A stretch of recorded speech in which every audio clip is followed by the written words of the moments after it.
Shalom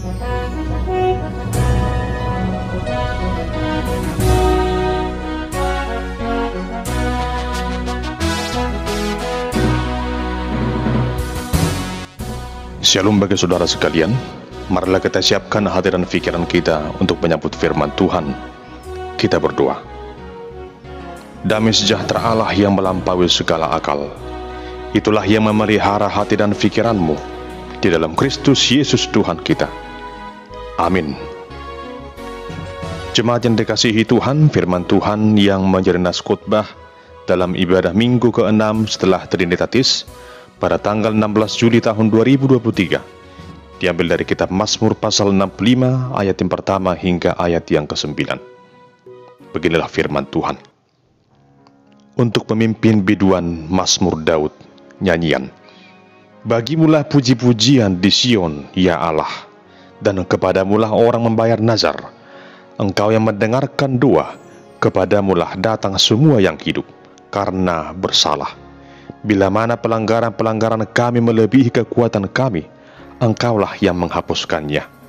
Berbahagialah orang yang Engkau pilih, dan yang Engkau suruh mendekat untuk diam di pelataran-Mu. Kiranya kami menjadi kenyang dengan segala yang baik di rumah-Mu, di bait-Mu yang kudus. Dengan perbuatan-perbuatan yang dahsyat, dan dengan keadilan, Engkau menjawab kami, ya Allah yang menyelamatkan kami.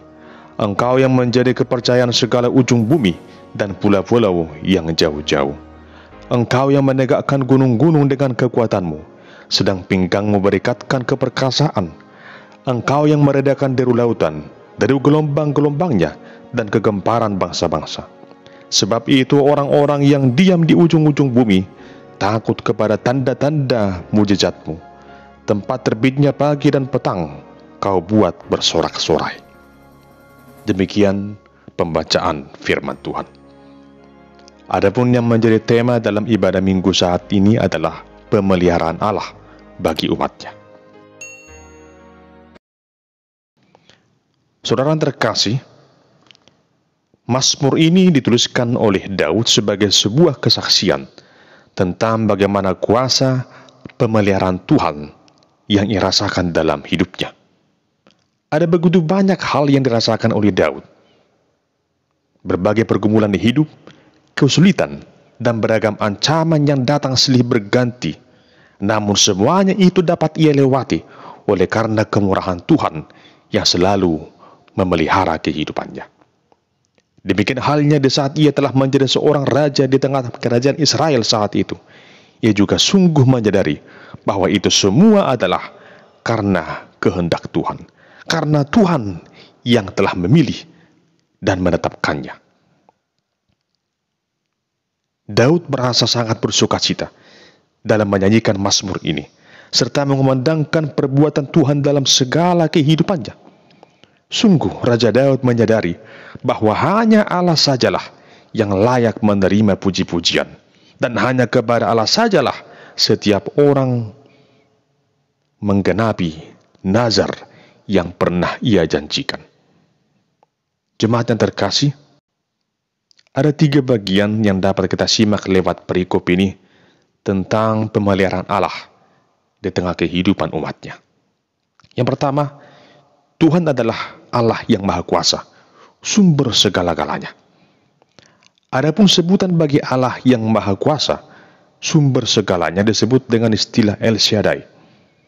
Bagaimanakah wujud kekuasaan Allah itu?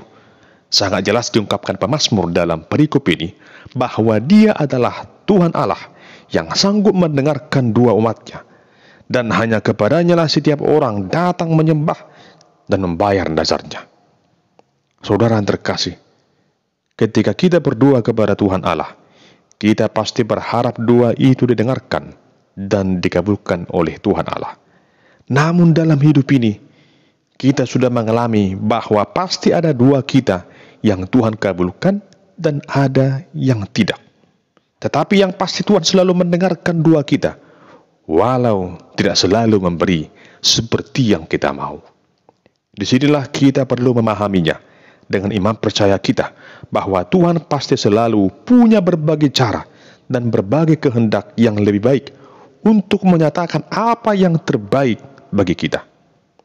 Sebagai orang percaya, kita harus melakoni pola doa Tuhan Yesus yang mengajarkan kita untuk berdoa dengan berkata, "Jadilah kehendak-Mu." Dari setiap permohonan doa yang kita sampaikan, maka kita harus selalu meyakini bahwa Tuhan itu begitu baik. Tuhan itu Maha Kuasa. Dia adalah Allah El Shaddai, sumber segala-galanya, yang memberikan kecukupan dalam hidup kita. Itulah pemeliharaan Tuhan yang pertama dalam kehidupan umatnya.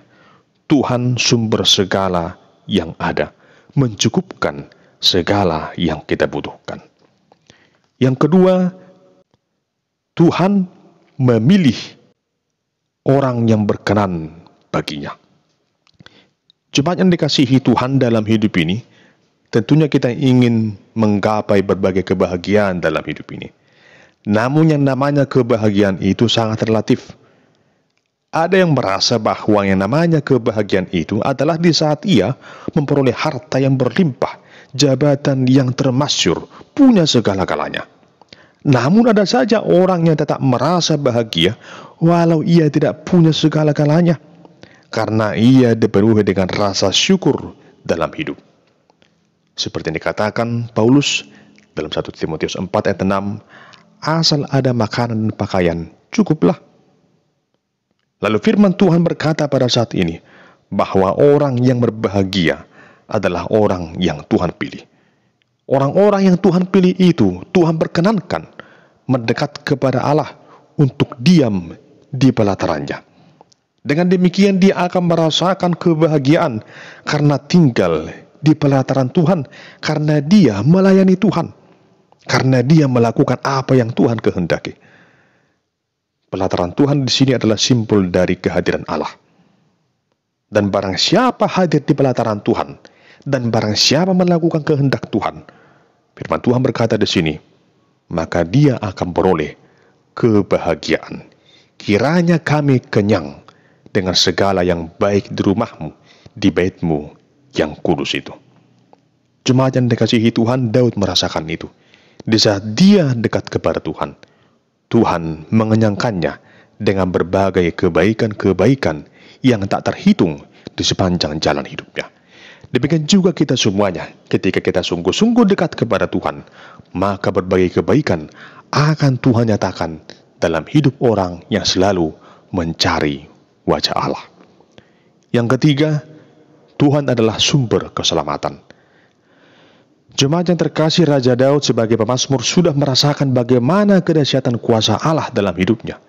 Sekalipun begitu banyak orang yang benci kepadanya, namun Daud selalu luput dari semua itu. Tentunya semuanya itu oleh karena Tuhan yang hadir menyelamatkan Daud. Bagi Allah tidak ada yang mustahil. Walau bagi manusia banyak hal yang tidak mungkin, namun Tuhan menjadikan hal yang mustahil itu menjadi nyata dalam hidup kita.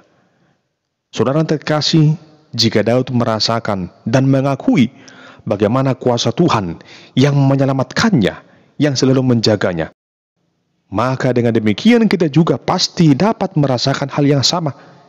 Sehingga sesulit apapun masalah yang kita hadapi, ibarat deru lautan dan gelombang yang menggemparkan, itu semua pasti dapat Tuhan redakan menjadi tenang dan tentram.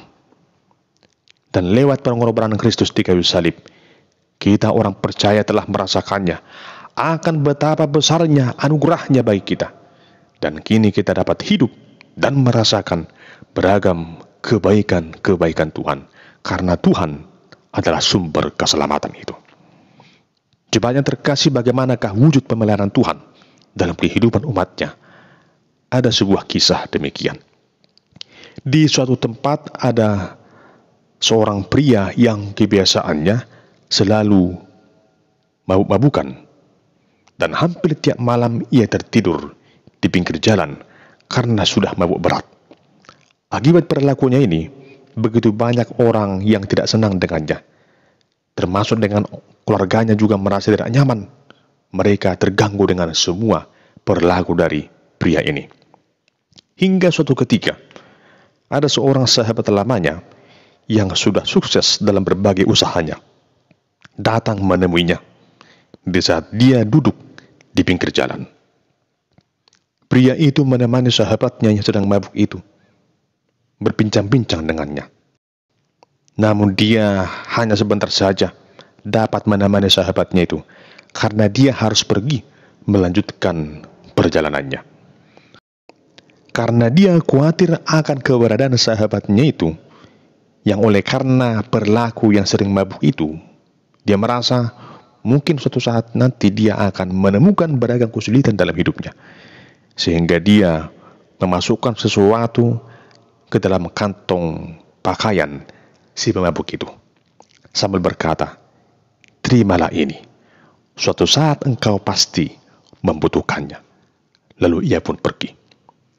Yang namanya sedang mabuk, pria itu tidak tahu dan tidak sadar dan tidak peduli dengan perkataan dari sahabatnya itu. Jemaat yang terkasih, waktu pun berjalan terus, namun kebiasaan pria itu tetap tidak berubah. Dan akibat dari perilaku pria tersebut yang selalu mabuk, anak istrinya pun menjadi korban. Mereka tidak merasakan kebahagiaan lagi. Hidupnya juga semakin melarat karena semua yang ada pada mereka sudah habis dihambur-hamburkan pria itu. Hingga suatu ketika, pria itu pun jatuh sakit dan harus segera dilarikan ke rumah sakit.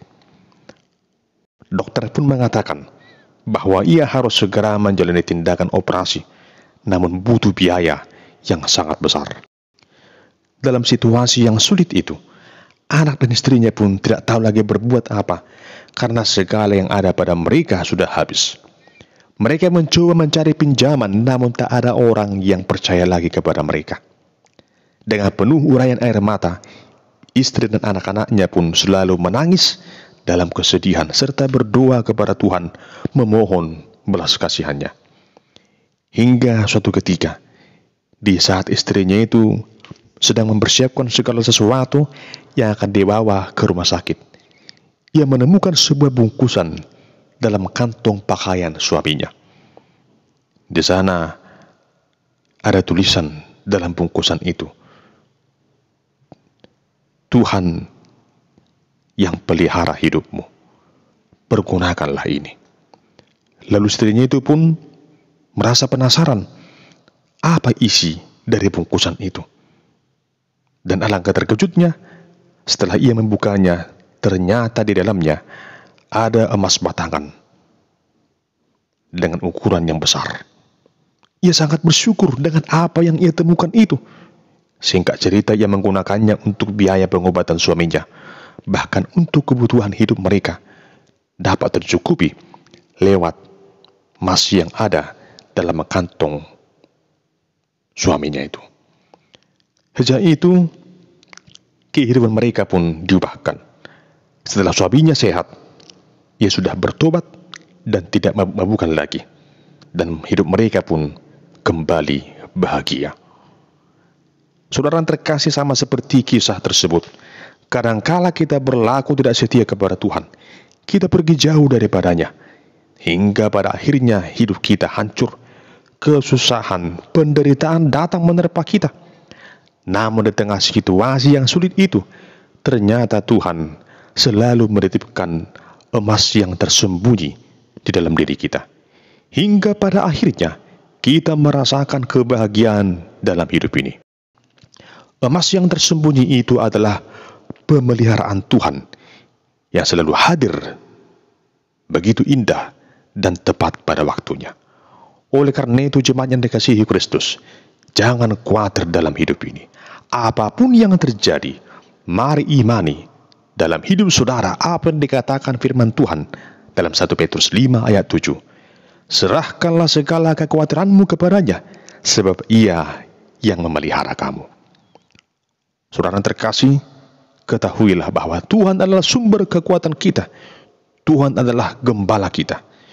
Tuhan adalah satu-satunya yang sanggup memelihara kehidupan kita. Di saat kita tersesat, Tuhan menuntun kita. Di saat kita sedih, Tuhan menghibur kita. Di saat kita menangis, Tuhan mengubah air mata menjadi tawa sukacita. Sungguh benar bahwa Tuhan itu baik. Tuhan itu adalah Allah yang peduli, Allah yang mengerti segala persoalan yang kita hadapi. Dia adalah Tuhan yang selalu mendengarkan seruan dan doa kita, dan Dia adalah Tuhan yang akan selalu mencukupkan segala yang kita butuhkan.